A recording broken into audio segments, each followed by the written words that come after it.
آیا در شرایط امروز ایران کسانی هستن که در داخل جامعه بتونیم ازشون به عنوان رهبران سیاسی نام ببریم؟ از تاجزاده تا شاهزاده، نرگس محمدی این وسط چه میکنه؟ آیا اساسا میشه از نرگس محمدی، محمد حبیبی و بسیاری دیگر در داخل ایران به عنوان رهبران سیاسی نام برد؟ چه انتظاراتی از این افراد میره، تا چه حدش قابل اجراست و چه راههایی رو میشه به اونها پیشنهاد کرد؟ چرا عده زیادی معتقدن نرگس محمدی انتظارات از خودش به عنوان یک رهبر سیاسی رو برآورده نمیکنه؟ چجوری میشه از این ادعا خلاص شد که بگن رضا پهلوی تنها فردی است که شایسته رهبری خیزش ملی است؟ شادی امین هستم. در برنامه ولتاژ این هفته به این سوالات و بسیاری نکات دیگر خواهم پرداخت. اگر کانال رو سابسکرایب نکردید، اون دکمه سابسکرایب رو فشار بدید. این برنامه از طریق ماهواره به خونه های شما میاد. آدرس دریافت ماهواره این برنامه در همینجا عنوان شده که میتونید برای دوستانتون بفرستید. در عین حال نسخه شنیداری این برنامه برای دوستانی که مشکل اینترنت دارن در کانال تلگرام ولتاژ همچنان قابل دسترسی است. و ممنون میشم دوستانی که امکان دارن دکمه جوین رو بزنن. متاسفانه امتیاز ویژه‌ای من برای دوستانی که جوین میشن قائل نخواهم بود، قدردان خواهم بود، ولی نمیتونم برنامه ها رو محدود بکنم برای دوستان دیگه. این فقط این امکان رو ایجاد میکنه که ما بتونیم برای کسانی که در ایران امکان دسترسی به یوتیوب ندارن یا در صورت قطعی اینترنت بتونن از طریق ماهواره این صدا رو بشنون. پیشاپیش از همه کسایی که تا امروز لطف کردن و دکمه جوین رو فشار دادن و زحمت ثبتش رو کشیدن تشکر بکنم. امیدوارم که برنامه‌های ولتاژ رو دوست داشته باشید و برام کامنت بذارید. در عین حال میخوام ازتون که محتوای برنامه رو با دوستانتون در میون بذارید، در موردش بحث کنید، در شبکه‌های اجتماعی برنامه رو مطرح بکنید تا عده بیشتری بتونن با این برنامه آشنا بشن و این صدا رو بشنون. وقتی از رهبری انقلاب حرف میزنیم، از چه کسانی حرف میزنیم؟ وقتی دائم میگیم که ما رهبرانی داریم در داخل ایران که توانایی دارن این جنبش رو به سرانجام برسونن، از چه کسایی حرف میزنیم؟ وقتی میگیم نگیم تنها یک نفر هست و اونم به صرف این که اسپرم شاه سابق ایرانی که مردم با یک انقلاب از کشور بیرونش کردن، نگیم فقط اینه که توانایی و صلاحیت رهبری داره، به چه کسانی اشاره داریم، نقاط ضعف و قوتشون چیه و چطور میشه این نقاط ضعف و قوت رو با هم بررسی کنیم بدون اینکه تخریب شخصیت کسی رو به دنبال داشته باشه. اجازه بدین امروز از نرگس محمدی شروع کنم. برنده جایزه صلح نوبل، فعال و کنشگری که به طور جدی سالهاست علیه اعدام مبارزه میکنه، فعالی که حول مسئله حقوق زنان و اعتراض به حجاب اجباری بسیار فعال بوده در جنبش زن زندگی آزادی و در جریان دیدار و طرح مطالبات خانواده‌های دادخواه بسیار نقش ایفا کرده و سالها زندان و غم دوری از فرزندان و خانوادهش رو به دوش کشیده برای اینکه یک هدف داره. میگه ایرانی آزاد و دموکراتیک، میگه ایرانی سکولار، ایرانی که همه بتونن حقوق بشرشون درش اجرا بشه و تضمین داشته باشه. اما این نرگس محمدی همیشه این نرگس محمدی نبوده. دوره‌هایی از عمرش و زندگیش مثل خیلی های دیگه تمایل در عرصه سیاست نگاه و رویکردی داشته که امروز همه ما میتونیم به نقدش بشیم. نگاهی که چشم دوخته بود، امید بسته بود به جریان اصلاح طلبی درون ایران، یعنی جریانی که تلاش داشت خیزش و خشم مردم رو کنترل شده هدایت بکنه و تحت عنوان چانه زنی از پایین و مبارزه خیابانی امکان جور کنه برای اینکه اصلاح طلبات تو قدرت دست بالا رو داشته باشن. این سیاست رو بسیاری در اون دوره پشتیبانی کردن ازش، بعضیا به نقدش نشستن و به طور جدی نقدش کردن و من فکر میکنم نرگس محمدی یکی از کسایی است که در عمل سیاست اون روزهای خودش رو به طور جدی نقد کرده و امیدوارم بهش پایبند بمونه. اما ببینیم نرگس محمدی از این جایگاه چجوری استفاده میکنه، چقدر واقعا میدونه که نرگس محمدی امروز این چشم بهش هست که به عنوان یک رهبر سیاسی هم قد علم بکنه، به عنوان یک رهبر سیاسی حواسش باشه با کی و کجا امضا میزنه، حواسش باشه به اینکه چه اقدامی رو برای مبارزش انتخاب میکنه. اجازه بدین از آخرین اقداماتی که انجام داده بگم. دیدار از سید مصطفی تاجزاده که او هم برای مرخصی حضور در مراسم تدفین برادرش که به تازگی فوت کرده از زندان خارج شده بود و نرگس محمدی با عده دیگری از طیف اصلاح طلبان و دیگران به خونه تاجزاده میرن تا با او دیدار داشته باشن. این دیدار طبیعتا خیلی انعکاس پیدا کرد، هم از جنبه شهرت تاجزاده که خیلی ها بزرگترین و نقطه اوج فعالیت سیاسی و حضورشون این هستش که یک زمانی گفتن از تاجزاده تا شاهزاده، به هر شکلی نشون میده که تاجزاده به اندازه شاهزاده در بین سیاسیون لاغر شناخته شده و مشهور هست. سید مصطفی تاجزاده همونطور که میدونین از کسایی بوده که تحصیلشو ول میکنه میاد ایران، میره تو گروه استقبال از خمینی و بعدم میره توی دم و دستگاه دولتی. البته از بنیانگذاران سازمان مجاهدین انقلاب اسلامی بوده که این سازمان در این حال از اولین بنیانگذاران وزارت اطلاعات جمهوری اسلامی بودن و بند 209 زندان اوین رو مسئولیتش رو به عهده داشته. در اون دوره باید ببینیم مصطفی تاجزاده چه میکرده و علاوه بر این یکی از اصلاح طلبانی است که تا همین امروز نیز مواضعش تغییر جدی نکرده. هیچگاه ما از او هم حقیقتی رو در رابطه با دهه 60 نمیشنویم، بلکه بالعکس هر جا تونستن اینا در مجموع از سیاست‌های دوره‌های گوناگون جمهوری اسلامی دفاع کردن. عناصری که از زمان شاه بودن فقط تو ذهن ما جنایتکار نبودن، دزدم بودن، فاسدم بودن، یعنی از نظر اخلاقی فاسد بودن، خائنم بودن، دزد، فاسد، خائن، از نظر فکری هم کلیشون از نظر ما مثلا مردم بهایی ان، بی‌دینن، یعنی از تمام اون چیز ارزشایی که ما داشتیم اینا فاصله داشتن، یعنی درست نقطه مقابلش بودن. با وجود این مناسبات انسانی ببینید خیلی صورت شکنجه عجیب غریبه. چرا دادگاه‌ها که هم انتقادی که ما الان بهش رسیدیم میگیم کاش طبق موازین قانونی بودش، هیئت منصفه می‌داشت، حتی کارو شکنجه نمی‌کشید چون بلافاصله اعدام شدن بالای مدرسه. آره چند روز اول بود دیگه، بعدش جلوش گرفته شد دیگه.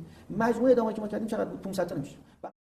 و البته در مراسم رسمی برادرش هم دیدیم که چه چهره‌های حکومتی حضور داشتن.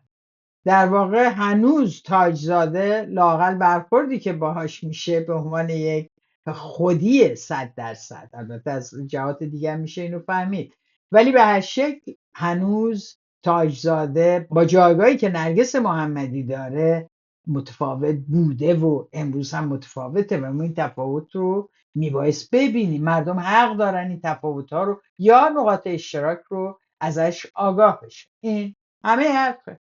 سریع و روشن به مردم بگین کجا ایستادین و چطوره که رفتن به خونه تاجزاده و کنارش نشستن در این شرایط و عکس گرفتن پذیرفته است، ولی مثلا سلام علیک با یک فعال سیاسی که هم نظر شما نیست در فضاهای اجتماعی نکوهیده است. در این دیدار ما فقط یک عکسی میبینیم که درش محبت و لبخند هست. وقتی آنچه که میبینیم دوباره ادامه سیاست‌های گذشته، مطرح کردن اصلاح طلبان، قدرت دادن و صدا دادن به اونها و سرمایه اجتماعیتون رو صرف اونها کردن، جز این نمیبینیم در اون عکس. حق دارن مردم بپرسن بگن چه اتفاقاتی داره میفته. خانم نرگس محمدی در سیاست کجا ایستاده و کجا ما اینو میفهمیم؟ نه اینکه رفتن خونه مصطفی تاجزاده بد باشد، نه اینکه تسلیت گفتن به یک همراه قدیمیتون بد باشد. تو عرصه خصوصی شما آزادین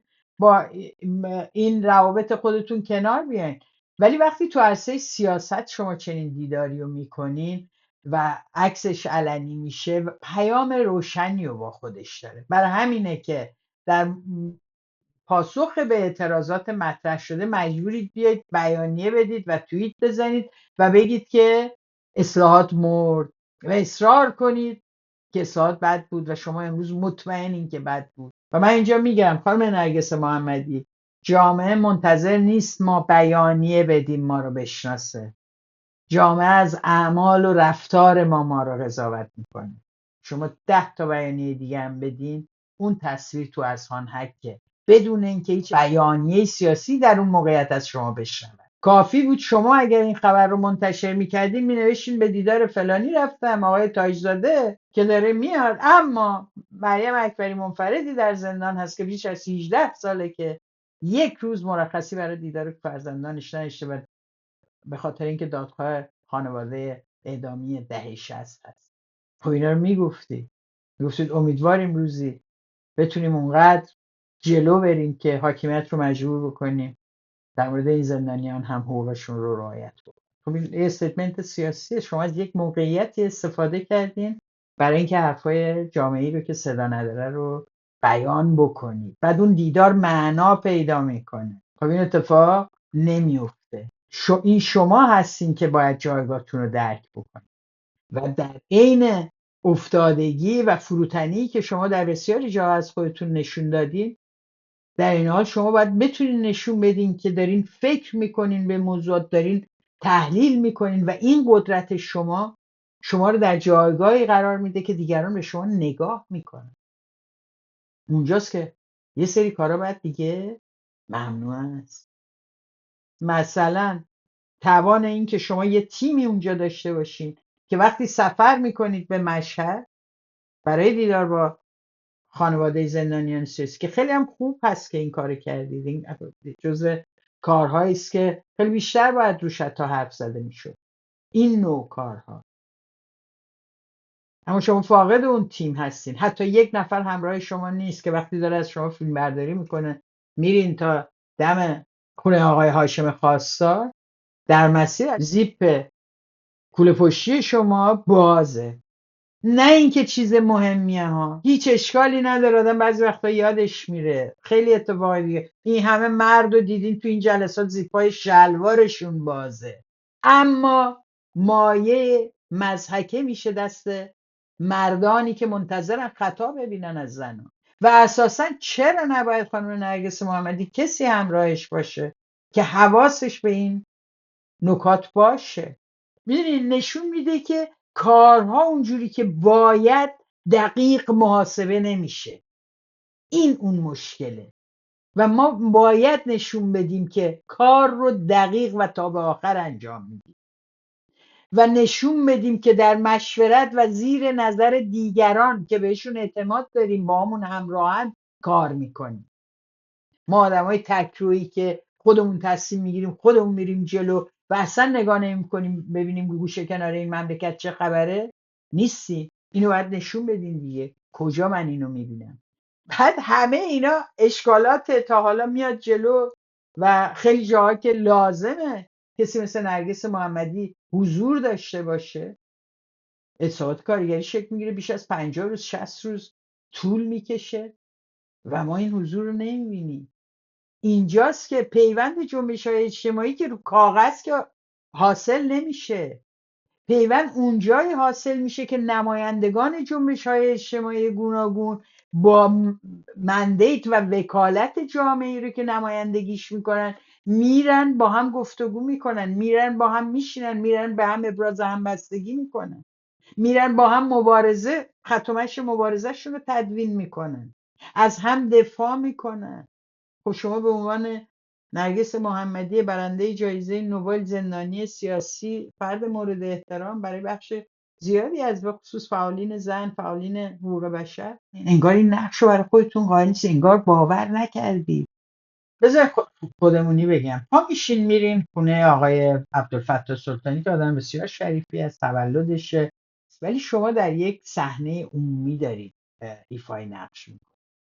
وقتی پا میشین میرین اونجا و دلتون میخواد به این انسان تولدش رو بیان و حضور شما اتفاقا صدای او رو قراره برسون، حضور شما قراره به ما مردم بگه اونجا داره چی میگذره، چه اتفاقی میفته. ما شما رو در حال خوندن میبینیم که بسیار هم خوب هست، ما هم از این ترانه ها خاطره داریم. خواب است و بیدارش کنید، مست است و هوشیارش کنید. اما هیچ فعل سیاسی ما نمیبینیم. باعث میشه که ما از شما دو کلمه به طور جدی نشنویم که امروز کجا ایستادی، وضعیت وکالت در ایران چیه، آقای سلطانی چرا اونجاست و خیلی چیزای دیگه. اینه که شما از هر اقدامی، از هر حرکتی، از هر سفر و دیدارتون میبایستی برای مردم یک راهگشایی یا یک نشانه‌ای برای تغییر بیاد و شما رو دستن در کار اون تغییر ببینن در کنار دیگران، در کنار دیگرانی که مورد اعتمادشونن، میخوان که شما مشترکن با هم کار بکنید. بعد شما سر در میارین از کنار تاجزاده. ببینید اگر 10 سال 20 سال پیش بود من گفتم فضای سیاسی اجازه نمیده، با همین خوندن دارن پیامو میرسون. امروز فضاها باید باز و بازتر بشه و تا این حد شما موفق شدین با تلاش‌های خودتون این فضاها رو بشکنید. بعد اونجا بدون اینکه ما بفهمیم چه بحثایی شده، چه حرفایی زده شده. من دیدم که هفته قبل در منزل کرباسچی بسیاری از این اصلاح طلبان سابق و فعلی نشستن و بحث کردن. اینا دارن برای وضعیت خودشون راه حل ارائه میدن. خب ما اینو نمیبینیم تو طیفی که خودش رو جدا از این دو فاجعه میدونه، یعنی اصلاح طلبی در تمام 20 اندی سال گذشته به عنوان راه حل برای داخل مجددا قد علم کنه و از اون و طیف سلطنت طلب از خارج از کشور دندون تیز کردن. اون جریانات سالم اجتماعی، مردمی که داخل ایران دارن تمام این سالها تحمل میکنن، کی نمایندهشون؟ نماینده هاشون چرا نمیشینن با هم؟ لازم هم نیست برای ما عکسی منتشر کنیم، نیازی نیست گزارشش به ما برسه، ما میخوایم ببینیم تأثیراتش رو و متاسفانه جاش بسیار خالیه.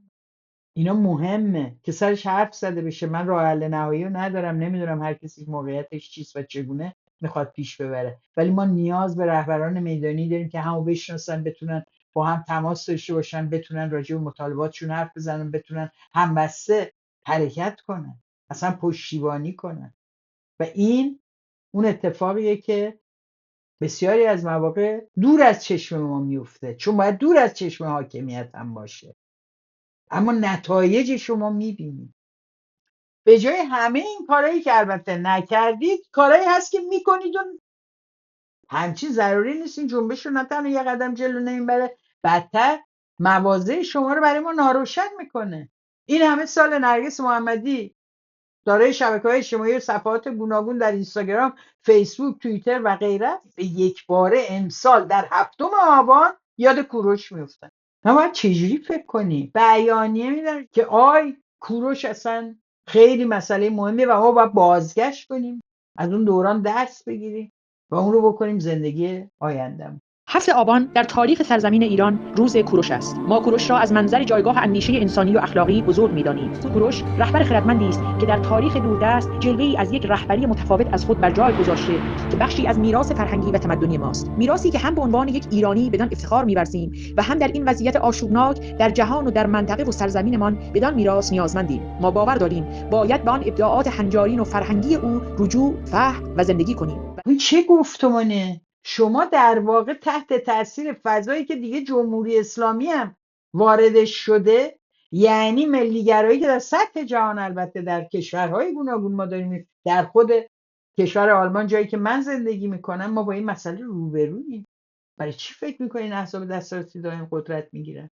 تمرکز روی وطن پرستی افراطی و نه وطن دوستی و نه وطن خواهی و نه ادای دین به کشوری که توش به دنیا اومدی و غیره، نه، برتری رو دارن تبلیغ میکنن.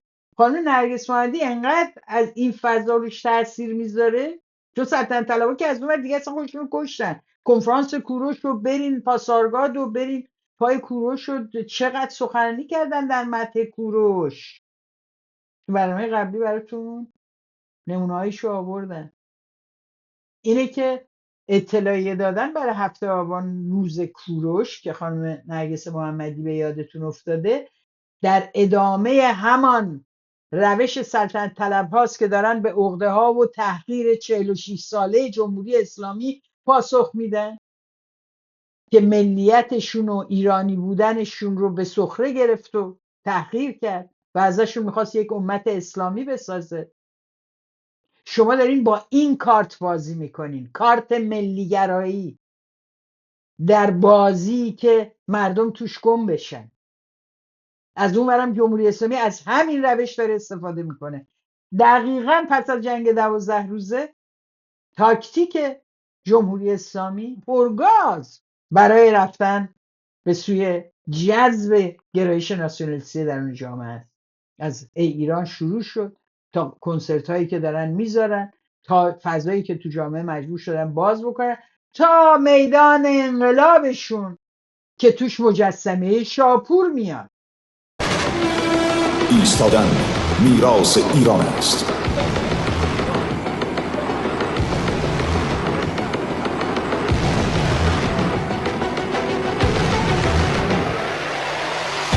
به احترام ایران برخیز.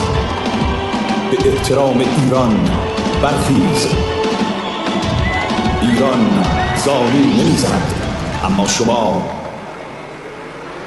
مقابل ایران دوباره زانو میزنید.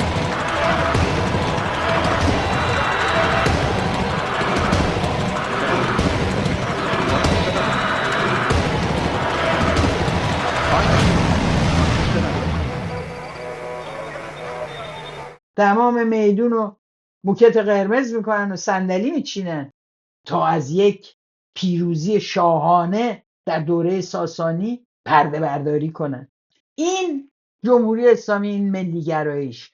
اون فاشیسم سلطنت طلبی با در واقع فشارش در بیانیه نرگس محمدی انعکاس پیدا میکنه. بیانیه میده ما رو دوباره میبره در تاریخ پرشکوه بدون اینکه بگی اصلا برای آینده چی میخواین چجوری با این حاکمیت تصفیه حساب بکنید. مردم ایران نمیدونن، خیلیاشون. اگر از شما بپرسن اونایی که نمیدونن جوابتون بهشون چیه؟ چرا این کار غلطه؟ برای اینکه وظیفه شماست به عنوان کسی که در داخل اون جامعه دارین مقاومت میکنین و این فشار رو تحمل میکنین که حرف دیگری از زبان مردم، از جنس مردم، از جنس درد مردم بزنید. اگر دارید تو فضای سیاسی رقابت‌های بالا بازی میکنید، اونجا بسیار مهمه که حرف شما شفاف باشه. امروز من بسیار جاها شفافیت نمیبینم در موضوعگیری شما. چه اون زمان که بیانیه دادید و از نام کشور حمله کننده رو حذف کردید، با سکوت گذروندید. مگه میشه راجع به حمله به یک کشوری حرف زد و اسم کشور حمله کننده رو نگو؟ جایگاه شما با رضا پهلوی متفاوته. شما نه در ناز و نعمت و کاخ و با کلفت و نوکر و 10 معلم خصوصی و بزرگ نشدید و امروز اینجا ایستادید. اما شما در اون جامعه زندگی کردید، اون یک روز اونجا زندگی نکرده. ایناست امتیازات شما. ایناست اون چه که مردم علاقمند هستن بشنوند و ببینن در عمل کرده شما. شما نه مال و اموالی داشتین ازتون گرفتن، نه شوهر و پدری باعث شهرت شما شده، نه اسپرم شاه اون مملکت بودین و نه مرد جامعه به شدت پدر مرد سالار اسلامی ایران. یک روز جمهوری اسلامی رو تجربه نکرده. تنفرش نه از سر اون دردی است که جمهوری اسلامی به مردم وارد کرد، بلکه از سر اون دردی است که مردم به پدرش وارد کردن و میخواد بگیره دوباره، میخواد بیاد، میخواد تاجگذاری کنه. یاسمین میخواد این تاجگذاری رو. یک روز تمام آنچه رو که میگه، حتی میگه برین ای ایران بخونین، یک نفر از خانواده درجه 10 هم در ایران نبوده که امروز بیاد قاطی شما ای ایران بخونین. اما ادعای رهبری میکنه، میگه مردم از من خواستن. چون چی کاره بودی که مردم ازت خواستن؟ چه جوری خواستن؟ از این پلتفرما گوشته بودی؟ روشن نمیشه. از رضا پهلوی که انتظار نداریم که سالگرد قیامو گرامی بداره. نرگس محمدی یک ویدیو میذاره دم میدون آزادی و سرود میخونه. میپریم از خواب یک شب خواب، ما که بیداریم تا فردا، آخرش زنجیر ظلم عالمگیر میشکنه با دستای ما. خوب است؟ بله خوب است. مورد حمله قرار نمیگیره؟ چرا میگیره؟ تخریب نمیشه؟ چرا میشه؟ برای اینکه هر عملی، همین کار رو اگر یکی پرچم شیر خورشید پیچیده بود پس دورش، همه اینا تحت عنوان یک عمل انقلابی 50 بار در من و تو نشون میدادن، 200 بار در ایران اینترنشنال و بقیه هم حتما بازنش میکرد. اما این اتفاق در مورد این چیزها نه تنها نمیفته، اگر هم بیفته با تخریب این طیف روبرو میشه. تخریب اون طیف با کنار جنگ روانی خود جمهوری اسلامی، اینها با هم پیوند دارن. رضا پهلوی اما در چند مرحله از برنامه پروژه شکوفاییش بگی که اومد خیلی جوری هم مطرح میکنن مثل این که کشف جدیدی کردن، این فوق لیسانس و دکترای این و اون رو چسبوندن به هم دیگه، با اتاق فکرای اسرائیل و آمریکا یه چیزی در آوردن برای جامعه ایران که واقعا وحشت میکنه برای کجا نوشته شده.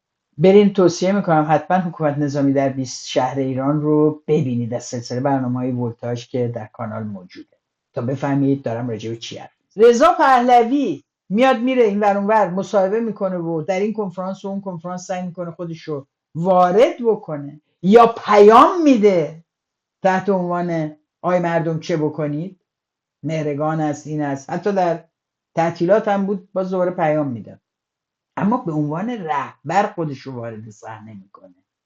رهبر خودخوانده است. گفتم یه روزم طعم جمهوری اسلامی نچشیده. این به عنوان رهبر میاد و نرگس دم میدان آزادی سرود میخونه. شما خودتون بگین، من نمیگم، کدوم یکی از این کارها در اون روز خاص و در اون سالگرد خاص مهمه که شما رو به مردمتون حرفی زده باشید؟ جنبندی از این جنبش ارائه بدید، بگیم به کجا داره میره، اگه جنگ بشه چی میشه، مردم چه بکنن برای جنگ آتی اگر پیش بیاد، بخرن آرد و شکر تو خونهشون بذارن یا نذارن، باتری موبایلشون رو پر بکنن آماده باشن از شهر خارج شن یا نرین از شهر بمونین ببینیم چی میشه، بریزین تو خیابون بزنین اماکن دولتی رو اشغال بکنین، نهادهای نظامی و باهاشون درگیر شین یا نه وایسین ببینیم چی میشه. سازمان بدین خودتون رو بتونین همون پیدا بکنین لااقل اگر جنگ حادی در گرفت، یا نه لازم نیست. تو محلات چیکار میتونین بکنین که اگه اتفاقی افتاد بدونین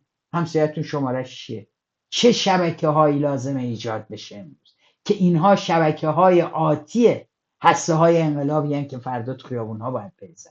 اگر اینترنت هم قطع بشه میتونن با هم تماس داشته باشن. در واقع اینجاست که یک طرف داره خودش رو صاحب برنامه، صاحب سازمان، صاحب دولت عنوان میکنه و البته من میفهمم که ارتشی پشتشه، ارتش یک دولت مخوف در منطقه پشتشه و داره به اتکای اون اینجوری حرف میزنه، اما اتفاقا اینجا ضروری تر میکنه که ما بتونیم این جبهه خطرناک راست رو خنثی بکنیم. اینجاست که مردم از شما انتظار دارن، چشمشون به شما میفته و میگن شما چی؟ برنامه شما چیه؟ سازماندهی شما چیه برای انقلاباتی؟ یا نه شما هم منتظرین که یه جایی در دانشگاهی کنار اینا بشوننتون؟ اگر این نیست، اگر میدونید که رو منافع مردم دارید کار میکنید و حرف میزنید، انتظار مردم اینه که شما هم اقدامهای عملی رو به آینده و با قصد و هدف سازماندهی یک جنبش اعتراضی که به سرنگونی جمهوری اسلامی و تضمین حقوق سیاسی اجتماعی آحاد این جامعه منجر بشه رو دارید. این انتظار از شما هست. وقتشه که تو این عرصه یه انقلاب بکنید. شما وظیفه سنگینی به همه کسایی میگم که در این جنبش ها نقش دارن و حرفشون شنیده میشه توسط همکاران و همسنفیاشون، در اعتراضات پشت اونها حرکت میکنن و دارن هزینه میدن. نذارید این هزینه تلف بشه در جار و جنجال تبلیغاتی این و پذیرفتن این مسئولیت و این وظیفه خودش شجاعت میخواد و من انتظار دارم از بسیاری کسانی که در مبارزه علیه جمهوری اسلامی شجاعت رو نشون دادن این گام رو هم شجاعانه بردارن و بگن ما میخوایم بریم پای سازماندهی. در عوض چی میشه؟ بنیاد نرگس میاد و اعلام میکنه که یه بخش پشتیبانی امنیت دیجیتال بازگشایی کردن و کارشون اینه که خدمات بدن به فعالین جنبش زنان، فعالین محیط زیست، فعالین حوزه‌های گوناگون تا امنیت دیجیتالشون تأمین بشه. من واقعا سوال میکنم خانم محمدی، کار شماست این همه تشکل دارن تو خارج از کشور سال هاست در امنیت هم نشستن، شما میخواین واقعا درگیر مسئولیت یک کار خدماتی بشین تحت عنوان امنیت دیجیتال که دیگران دارن انجام میدن سال هاست؟ این که ما هممون باید امنیت هم حفظ کنیم، هممون حواسمون به هم دیگه باشه، هرچی بلدیم به هم دیگه بدیم. من دارم راجع به یک رهبری سیاسی حرف میزنم. به نظر میاد میبایستی بحث فعال حقوق بشر، فعال زنان و یک فعال سیاسی که خودش رو در حد رهبری یک جنبش میدونه رو شما با هم بحث کنید. کجا ایستادید شما پس از بردن جایزه صلح نوبل به یک چهره جهانی بدل شدید، بخواید یا نخواید؟ وظیفه‌ای رو دوش شما گذاشته شده و شما وقتی صاحب این صدا شدین و شما به عنوان برنده جایزه صلح نوبل امکان مصاحبه با مطبوعات بسیار مهم جهانی رو دارید که بتونید شنیده بشید، بعد نمیتونید انقدر محدود بمونید. همه اشکالات این قضیه رو دیگران هم گفتن، به گوشتون رسیده و الا تمام پست های مرتبط با این فعالیت رو از صفحاتتون پاک نمی‌کردید. پست ها رو بدون هیچ توضیحی برداشتید. فکر نمی‌کنید لازمه که یک توضیح بدید؟ لااقل این تجربه شکست یا تجربه تصمیمتون رو در اختیار دیگران بذارید، شاید تجربتون به درد ما هم بخوره. ایناست تو جایی که شما رو متفاوت میکنه از رضا پهلوی که وبسایت میزنه میگه ایران رو پس میگیریم، بعد همینجور مردم میتونن روش کلیک کنن، بعد آمار میذاره برای رأی گیری، بعد یهو میرسه به 1 میلیون و فلان قدر، همینجور هی داره میره بالا. همین یعنی این غلطه. اینا دارن کلاهبرداری میکنن، میخوان با این آمار قدرت بفروشن به مردم و دروغ میگن راجع به محبوبیتشون. بعد میان بعد یه مدت اینو ور میدارن که رأی گیریشو ور میدارن بدون توضیح به مردم. شما میبایست در این عرصه ها رفتارتون متفاوت با رفتار یک نهاد دیکتاتوری باشه. به جای این خانم نرگس محمدی چه چیزی میتونه ایجاد بکنه که این جنبش ها رو به جلو ببره؟ نرگس محمدی مصاحبه کرده با ایران اینترنشنال که بعدم نمیاد که بهش اشاره بکنم. محتوای این مصاحبه چیز جدیدی به ما نمیگه، فضای جامعه رو خیلی در همون حدی که همه ماها میشنویم و میبینیم در موردش گزارش میده. من واقعا خواهش میکنم با یک مشاور مطبوعاتی صحبت بکنید که چجوری شما به عنوان یکی از رهبران یک جنبش اجتماعی در ایران جلوی دوربین ظاهر میشید، چجوری حرف میزنید با مخاطبتون و اون موقعی که شما در مصاحبه نیستید در میدان مبارزه چه میکنید که میایید گزارش اون رو بدید.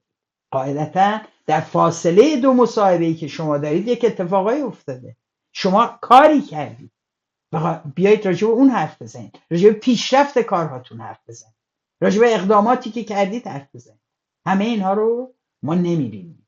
نمیتونید هنوز در پاسخ به یک سوال در شروعش مثل یک اکتیویست عادی جواب بدید. شما میبایست پاسخهای آماده‌ای که همه موضوع رو برسونه، کوتاه و مختصر باشه، آماده داشته باشید. در عین حال باید بتونید شور و انگیزه برای آینده ایجاد کنید، باید تصویر آینده رو باید بدید، باید بتونید از یک ما صحبت بکنید. در مورد بسیاری از موضوعات لازمه که فکر کرده باشیم، بحث کرده باشیم و جواب داشته باشیم. من فکر میکنم مصاحبه شما با ایران اینترنشنال نشون داد که قصد این که به طور مشخص موضع بگیرید، خیلی صریح، بحث رادیکالیسم علیه جمهوری اسلامی نیست که شما قطعا بیشتر از من هم باهاش در کوچه و خیابون روبرو میشید. امری عمومی شده در جامعه امروز ایران. بحث من سر شفافیت موضع‌گیری است.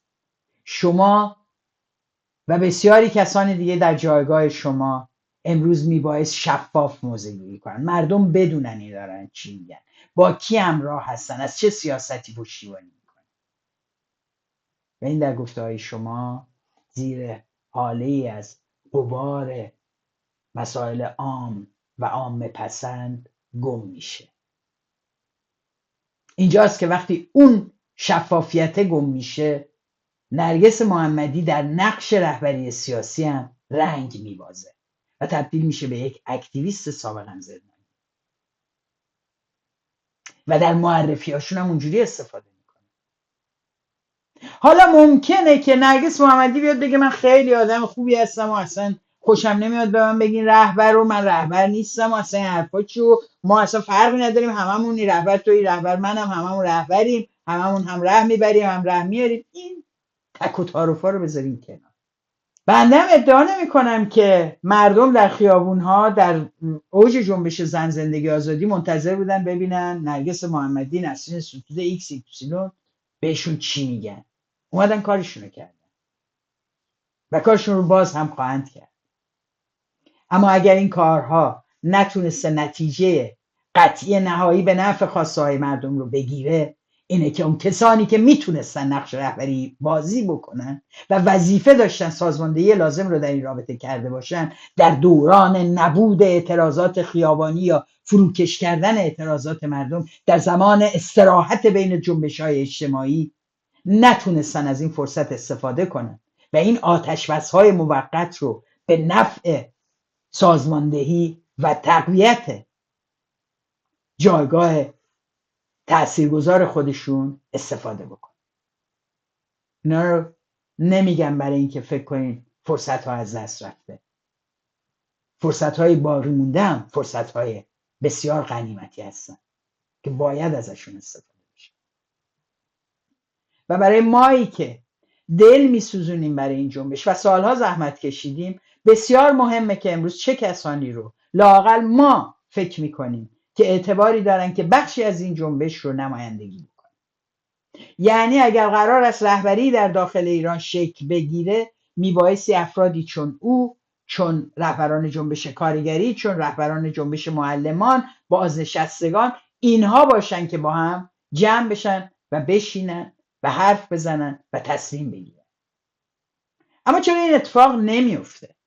برای اینکه خانم نرگس محمدی به جای اینکه احاطه داشته باشه امروز به تمام مسائل سیاسی که در جهان میگذره، مواضعی که دارن دیگران تحت عنوان تحلیلگر این ور اون ور مطرح میکنن و بتونه قاطعانه و مشخص موضع روشنی بگیره که بتونه خودش رو تفکیک بکنه از این انحرافات درون جنبش و لااقل خط خودش رو به طور مشخص ارائه بده، گرفتار تفسیرهای پوپولیستی و عامه پسند معموله. این نگرانی که به نرگس محمدی تحمیل شده که پاش رو کج نذاره و مراقبه که چگونه در یک مصاحبه پاسخ میده، اینا نشون میده که این تخریب کارکرد داشته.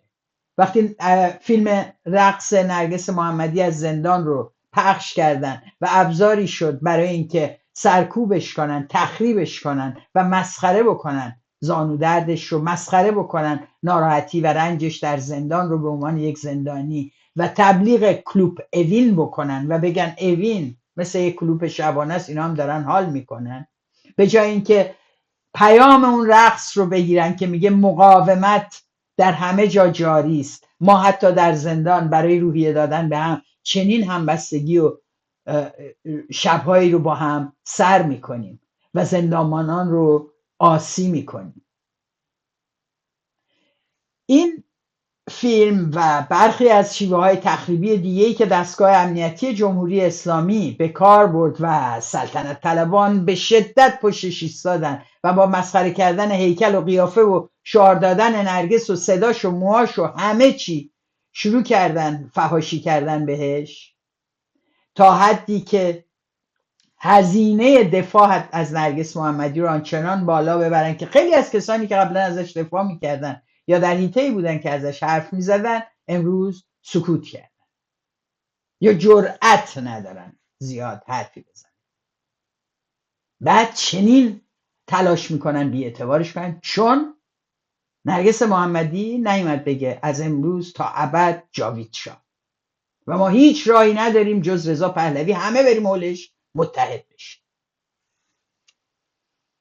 روایت هایی که ساخته شد علیه زندانیان، روایت هایی که اومد از روابط جنسی تا خوردن تا خوابیدن تا ماساژ گرفتن تا رقصیدن، همه اینها رو اومد زبان دستگاه اطلاعاتی شد و به گوش بقیه رسوند. کسانی بودن دیگه اومدن مصاحبه کردن، حرف زدن از این چیزا. زهرا جمالی نمونه مشخص این تلاش دستگاه امنیتی است برای تخریب زندانیان سیاسی. زهرا جمالی یکی از امضا کنندگان بیانیه 14 نفر است که خواهان استعفای خامنه‌ای شده بودن همراه با فاطمه سپهری و 12 نفر دیگه. او مدتی رو در زندان اوین گذرونده. من اسنادی رو در اختیار دارم که نشون میده که تحت حمایت بازجوش بوده، با ارفاق اونها به مرخصی میره، با ارفاق اونها مدت زندانش کاهش پیدا میکنه و بعداً در خارج از کشور هم در ارتباط با بازجوش تلاش میکنه که با عده‌ای از فعالین رابطه بگیره، بهش دستورالعمل‌هایی داده میشه و ایشون در واقع یک برنامه تلویزیونی، یک برنامه ویدیویی در مصاحبه‌ای با این آقای فرهاد ثقفی شروع میکنه به تخریب زندانیان سیاسی زن و طبیعتاً در رأسش نرگس محمدی و بقیه زندانیانی که در اوین بودن. ببینیم چی میگه. برای مثلا شخصی مثل خانم نرگس محمدی از فرانسه لباس ارسال میشد و خیلی راحت دریافت میکرد. ایشون اصلا لباس ایرانی نمیپوشید. کسی که براش لباس از فرانسه میاد قطعا مشکل تهیه دارو هم نداره. این مطالبی که در مورد نرگس محمدی اومده بود که ایشون بیمار، اجازه درمان نمیدن، حالا همزمان فیلم لزگی رقصیدنش رو زندان اومد. این بحثی که در مورد بیماری نسرین ستوده و نرگس محمدی توی این مدت اومده چند درصدش واقعیت داشته؟ این کاملا تا جایی که یعنی تا اون زمانی که من توی زندان بودم و این 2 نفر حضور داشتن توی بند نسوان 100% میگم که دروغ محض بود. ایشون سلامت کامل داشتن، هیچ مشکلی، همیشه ناخن‌ها بلند، لاک قرمز و ماساژش هم توی تخت از خانم مژگانی کشاورز میگرفت. من خودم یک بار خیلی واضح دیدم که ایشون کامل لخت شده بود توی تختشون. خانم مژگانی کشاورز رفتن توی تخت ایشون و با روغن بچه فیروز داشتن بدن ایشون رو چک میکردن. دیدین که چگونه در خدمت در واقع دستگاه امنیتی وحدت زنان، رابطه زنان تبدیل به یک رابطه بسیار کریهی قراره بشه از قول اینها. چرا ماساژ دادن، چرا رقصیدن، چرا خندیدن، چرا خوردن، چرا بوسیدن. و این نوع تخریب با حضور یک چهره در کنار تخریب‌های سایبری از کانال اکانت‌های ناشناس و شناخته شده در خدمت یک هدف هست: زدن چهره‌های واقعی مبارزاتی در درون جامعه. در مورد کسانی مثل نرگس محمدی، محمد حبیبی، اسماعیل بخشی، دانشی که شما در مبارزه روزمرتون کسب کردید در مورد سیاست، در مورد فعالیت و مقاومت در مقابل دستگاه سرکوب، دانش کمی نیست. اعتماد محیطی که شما درش هستید. مهم نیست در فضای مجازی به شما چی میگن، مهم اینه که اون جایی که شما حضور اجتماعی دارید مورد احترام هستید. و این چیزیه که شما بدون اینکه اسپرم شاه 50 سال ایران پیش ایران باشید داشتید. شما این توانایی و این اعتبار رو در سطح جهان به خاطر فعالیت هاتون به دست آوردید، نه به خاطر اسمتون. این تفاوت خیلی بزرگه ها.